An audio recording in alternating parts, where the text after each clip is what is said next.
мамилебизди өзгөртүшүбүз керек.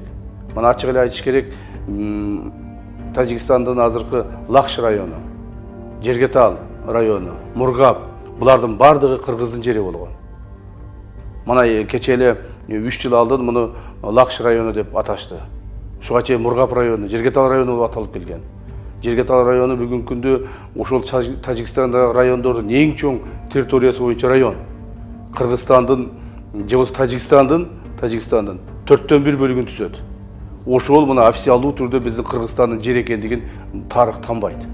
Муну баарыбыз билебиз. Жана тажик мамлекетинин Тажикстан болуп туруп түзүлүшүнө ошол маалдагы союздагы Москвадан чечилген чечим боюнча ошол биздин Мургап, Жергетал райондорубузду Тажикстанга берип, Тажикстан деген бул Өзбекстандын составындагы кичинекей бир район болгон.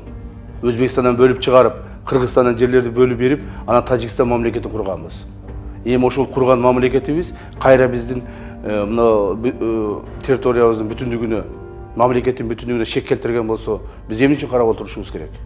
Кыргыз бийлиги болсо тез арада татыктуу кадрдык жүрүш жасашы керек. Антпесе кыргыз мамлекети үчүн кыйынчылыктар жаралышы толук мүмкүн. Ошол чегараны чече ала турган, чегарага мамлекетчилдик, инсандык мамилени түзө ала турган биздин кадрларыбызды барып коюшубуз керек. Биз ошол Сагдия облусунун облустук милициянын башчысынын сүйлөгөн сөзүнө 10 эсе жооп бере ала турган адамды барышыбыз керек. Эгерде ошол жерде керектүү адамдар турган болсо, бул адам сүйлөй да алмак эмес. Эгерде сүйлөй турган болсо, ошого жараша тиешелүү жоопторун алмак. Ал эми биз болсо ал жерге мына кечеле вице-премьерди алып барып коюшту, чегара чечүү боюнча. Ветеринарды алып барып коюшту. Ал адам ошол жерде иштеп келген, иштегенин көрсөткөн, иштеген маалда эч маселе чечилген эмес. Эми эле азыр баары чечип беришине көз жетпейт. Чечип берген күндө дагы биз Тажикстанга утулуп калышыбыз мүмкүн. Себеби дегенде, эгерде тажик мамлекети официалдуу түрдө бизге ушундай сөздөрдү айттырып аткан болсо, анда булар чегараны чечишпейт. Биз ошолорго адекваттуу, тиешелүү, каттуу мамилелерди жасашыбыз керек. Мына эсиңиздерде болсо керек, кайсыл бир жылдары эгемендүүлүктөн кийин, 2000 жылдардан кийин 10 жылдан ашык Өзбекстан Тажикстанга блокада жарыялаган. Темир жолун бууган, автотранспорт жолун бууган, эч кандай даже авиа сообщениялер жок болгон. Толук токтоткон. Тажикстан башка өлкөлөргө, башка жактарга Кыргызстан аркылуу гана чыгып калган. Мен эсимде бар, ошол Тажикстан Манас аэропортуна өзүнүн башка мамлекеттен контейнерлерин самолет менен жүктөп келип, ушул жерде машиналерден жүктөп Тажикстанга ташып турчу. Так? Ошондо биз бир сом төлөткөн эмеспиз. Ошондо биздин жолубуз талкаланды, ошондо бизге кыйынчылык болду, ошондо дагы биз тийген эмеспиз. Тажик мамлекетине кыйын болуп атат. Тажик мамлекетин өзбектер блокировать этип коюшту. Биз жардам берейли. Бардык жашоо тиричилиги тамак ашынан баштап экономикасы бардыгы Кыргызстан аркылуу жүрүп турган. Ошондо биз жардам бергенбиз буларга. А булар болсо боор ооруганды боорго тебет деген ушундай мамиле кылып атышат.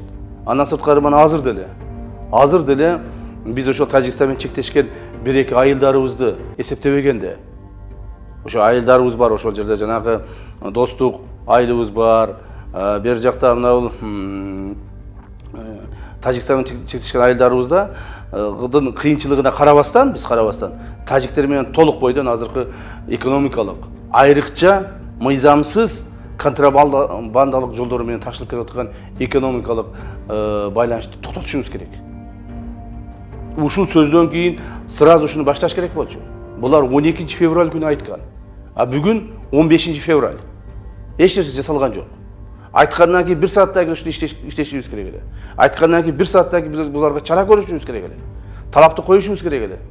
Анан бул айтты, бул шек келтирди. Азыр ушул сөзү менен айтты. Кийин көбүрөөк дагы айтышы мүмкүн. Кийин кол салышы мүмкүн. Бул айтты деди, бирок биз 1 айдан кийин ага чара көргөнүбүз, же 1 жылдан кийин аны бир жерде чоң жолугушууду айтканыбыз пайда келтирбейт. Ошондуктан мен ойлоймун, азыркы күндө биз тез аранын ичинде биринчиден дипломатиялык каналдар менен, буларга чара көрүүнү талап кылышыбыз керек. Экинчиден, экономикалык жактан алардын чара көрүүсүн биз күтүп отурбастан өзүбүз чара көрө башташыбыз керек. Өзүбүздүн колубузда болгон мыйзамдуу рычагтар менен чара көрө башташыбыз керек. Бүгүнкү күндө Тажикстан менен болгон толук мамилени токтото турган болсок, Тажикстан Кытай мамлекети менен экономикалык соода иштерин баарын Кыргызстан аркылуу жүргүзөт. Ошолордун баарын токтотушубуз керек. Так. Тажикстан мамлекетине өтүп аткан баардык контрабандалык товарларды токтотушубуз керек. Тажикстан мамлекети менен мамлекети биз аркылуу, биздин мамлекет аркылуу Россияга полностью каттап атат жанагы адамдар. Ошолордун баарын токтотушубуз керек. То есть биз мыйзамдын гана чегинде адекваттуу, каттуу чараларды көрүшүбүз керек. Официалдуу түрдө ошол биздин мамлекетибиздин бүтүндүгүнө шек келтирген мамлекеттик чоң кызматкерди, Тажикстандык мамлекеттик чоң кызматкер жумуштан алыныш керек. Жөн эле жумуштан алынбастан ага чара көрүлүп, ал камалыш керек. Биз ушуну талап кылышыбыз керек. Себеби ал эки элдин ортосуна от жагып атат. Эки мамлекеттин ортосуна чоң бүлүк таштап атат. Эгерде ал анын өзүнүн жеке эле сөзү болгон болсо, ал ошо жоопко тартылыш керек. Эгерде ал жоопко тартылбаса, мындан арыда ошол жерде иштей бере турган болсо, демек биз түшүнөбүз, бул тажик мамлекетинин негизги мамлекеттик саясаты деп түшүнүшүбүз керек. Өткүрбек Рахманов, Регион.